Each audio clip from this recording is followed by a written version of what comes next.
सुबह सुबह जब गांव के सब लोग सो करके उठते हैं और अपने अपने कामों की तैयारी कर रहे होते हैं कि तभी गांव में एक खबर मिलती है कि गांव के बगल में ही एक बोरी में महिला की लाश पड़ी हुई है। ये खबर गांव में इतनी काफ़ी तेज़ी से वायरल होती है कि जो भी व्यक्ति गांव की इस खबर को सुनता है, गांव के तमाम लोग भागते दौड़ते हैं और घटनास्थल पर पहुंचते हैं और सब लोग उस महिला की शिनाख्त करने की कोशिश करते हैं। लेकिन बदकिस्मती से उस महिला की कोई भी पहचान नहीं हो पाती है। वो इसलिए नहीं हो पाती है क्योंकि उस महिला के शरीर के साथ साथ उसके चेहरे को भी काफ़ी बुरे तरीके से ख़राब कर दिया गया था। अब ये खबर गांव से बाहर निकल करके और आस पड़ोस के गांव तक पहुंच जाती है। साथ ही साथ पुलिस चौकी तक भी पहुंच जाती है और पुलिस भी तुरंत घटनास्थल पर पहुंचती है। लेकिन तभी बगल के ही गांव की एक महिला वहां पहुंचती है और उस बॉडी के शरीर पे जो कपड़े होते हैं उन्हें देख करके रोने और बिलखने लगती है और पुलिस वालों से कहती है कि साहब, ये कोई और नहीं बल्कि मेरी ही बेटी है जिसकी मैंने शादी इसी गाँव में करी है।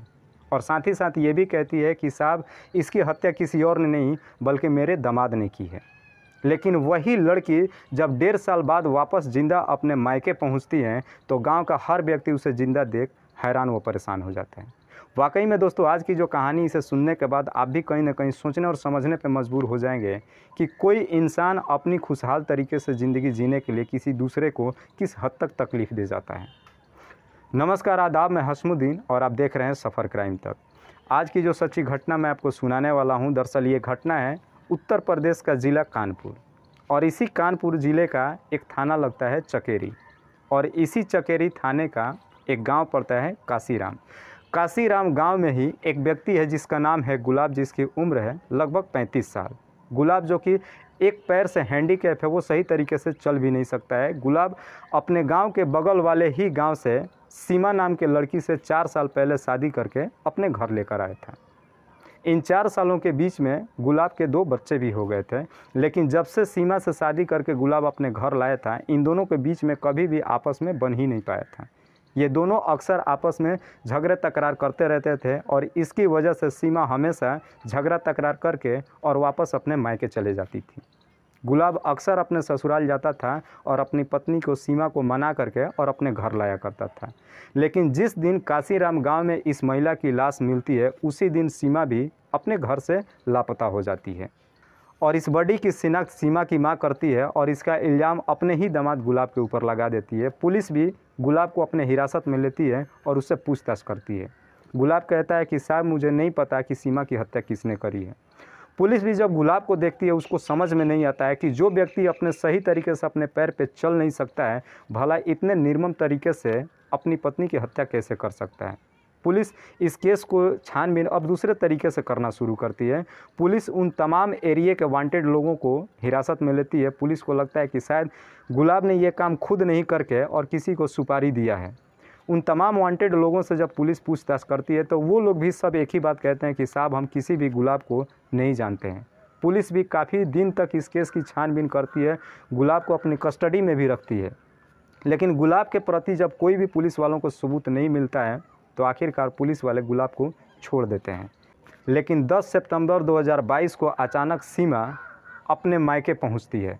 जब वो अपने मायके पहुंचती है तो उसे जिंदा देख गांव के हर एक व्यक्ति हक्का बक्का रह जाता है। लेकिन सीमा के घर वाले इसकी खबर गुलाब को नहीं देते हैं। लेकिन गुलाब को ये खबर मिल जाती है कि सीमा अपने मायके वापस जिंदा आ चुकी है। फिर गुलाब ने तुरंत चकेरी थाना के पुलिस को ले करके और सीमा के घर पहुँच जाता है।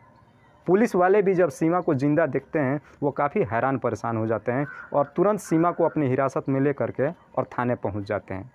जब सीमा से पूछताछ की जाती है तो सीमा ही बड़ा ही एक अजीब जवाब देती है। सीमा कहती है कि साहब, मैं अपने आशिक के साथ गुजरात चली गई थी। पुलिस जब उससे पूछताछ करती है कि जब तुम गुजरात गई थी तो इसकी खबर तुमने अपने पति या अपने घर वालों को क्यों नहीं दी, तो सीमा एक ही जवाब देती है कि साहब, मैंने इसलिए खबर नहीं दी कि शायद ये खबर जानने के बाद ये लोग मेरी तलाशी शुरू कर देते। इसीलिए ना तो मैंने अपने पति को कभी फ़ोन किया और ना ही मैंने अपने घर वालों को कभी फ़ोन किया। पुलिस जब सीमा से पूछताछ करती है कि जो काशीराम गांव में उस महिला की लाश उस बोरी में मिली थी, वो महिला कौन है, तो सीमा कहती है कि साहब, मुझे नहीं पता कि वो महिला कौन है। पुलिस काफ़ी सख्ती से भी पूछताछ करती है सीमा से, लेकिन सीमा एक ही बात कहती है कि साहब, मुझे नहीं पता, मैं पहले से ही प्लान बना चुकी थी कि उस दिन मुझे अपने आशिक के साथ बाहर निकल जाना है। और उसी दिन मैं अपने आशिक के साथ गुजरात चली गई थी। मुझे ये भी नहीं पता कि उस गांव में उस दिन किसी महिला की हत्या हुई है। पुलिस काफ़ी छानबीन करती है, काफ़ी सख्ती से भी पूछताछ करती है सीमा से, लेकिन उस महिला की कोई भी सबूत सीमा के पास से नहीं मिल पाती है। मजबूरन पुलिस को सीमा को भी अपने हिरासत में लेने से मजबूर हो जाती है और सीमा को भी छोड़ देती है। लेकिन सबसे बड़ी बात यह है दोस्तों कि एक महिला जिसका पति उससे बेइंतहा इतनी जो मोहब्बत करता है, वो अपनी निजी ज़िंदगी, अपनी खुशहाल तरीके से ज़िंदगी जीने के लिए वो अपने ही पति को बुरे तरीके से फंसा करके और अपने आशिक के साथ फरार हो जाती है और साथ में अपने 2 बच्चों को भी छोड़ के चली जाती है। ज़रा सोच के देखिए कि अगर गलती से भी गुलाब अगर पुलिस के चुंगल में अगर फंस जाता तो उन बच्चों का क्या हालत होगा। दोस्तों, इस कहानी को सुनाने का उद्देश्य मुझे किसी को परेशान नहीं करना, किसी को तकलीफ़ नहीं पहुंचाना, बस आपको बताना है कि आप जहां भी रहें सुरक्षित रहें और अपनों का ख्याल रखें। तब तक के लिए जय हिंद, जय भारत।